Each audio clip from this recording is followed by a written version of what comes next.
Somebody had put a comment about one of my earlier stories about Bible Dave. And okay, they were saying to listen to the BBC podcast, Making of a Serial Killer. It's on Apple Podcasts. They know who Bible John was. It was covered up. So, you know me. Well, actually, maybe you don't know me. I like to look stuff up. I like to look a lot of that stuff up. So, podcast he was talking about as a BBC podcast titled Bible John, Creation of a Serial Killer. It investigates the unsolved murders of 3 women that we did earlier. Patricia Docker, Jemima McDonald, and Helen Puttock in Glasgow, Scotland during 1968 and 1969. The killings were attributed to an unidentified serial killer nicknamed Bible John. The name originated from a witness account that suspected quoted Bible verses during a taxi ride with Helen Puttock before her murder. All right, so back into Bible John. So we can get back into it just for a little bit. So the murders, all 3 victims were young mothers who had visited the Berlin ballroom on the nights they were killed. Each was strangled and their bodies were found near their homes.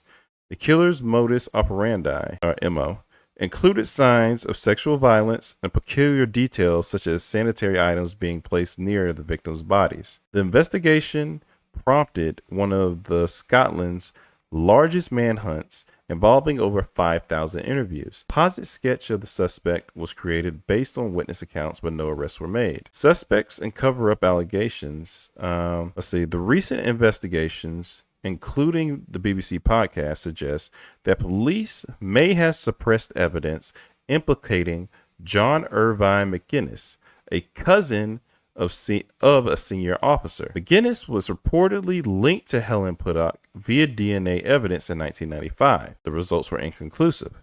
It is alleged that his connection to law enforcement may have led to a cover-up. That would make a lot of sense. I will say that.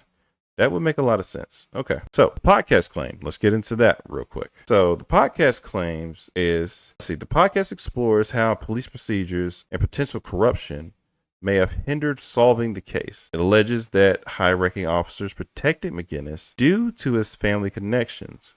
Although McGuinness was exhumed for DNA testing in 1995 and formally cleared, detectives involved in the review still believed he was the man in the taxi with Puttock, the last person seen with her alive. I see where and when I read it earlier, I was like, and I have the same feeling right now. I see where the issue is now, especially if it's a police officer in the cover up. That's where Rolex Dave got in trouble too, because they thought he was working with the police. So, but this is actually somebody on the inside. This is like what's his name, Whitey Bulger, where he was actually working with somebody and basically snitching on people. And so he, when he got thrown in jail, he was killed himself too. So I don't think McGuinness is alive anymore though. That might be the issue. The case, and it says the legacy of the case. The case remains unsolved after more than 50 years. Speculation persists about whether all 3 murders were committed by the same person or if other suspects may have been involved. The podcast reignited public interest and prompted Police Scotland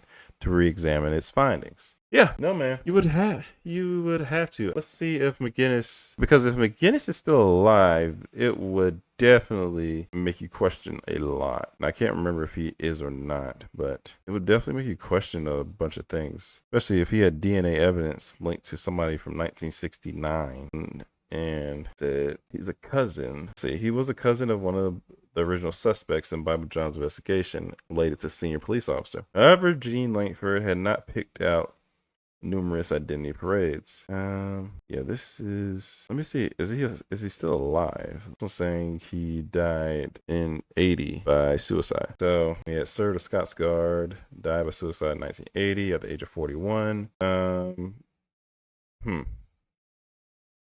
So you really can't even question him either. And I know I read that one a while back, but all these stories make you realize like how precious life is. And again, women. And I know, you have the equality factor and everything that's going to play nowadays. Just protect yourself, because a lot of these stories that go into the disappearances and stuff like that seem to be women. This last one we just read was a guy, which is a little different, but a lot of them seem to be the women. It's like little girl here, young woman there. Yes, a lot of times it seems to be like that. So I would say just protect yourselves. Don't. And my thing would be always go in group.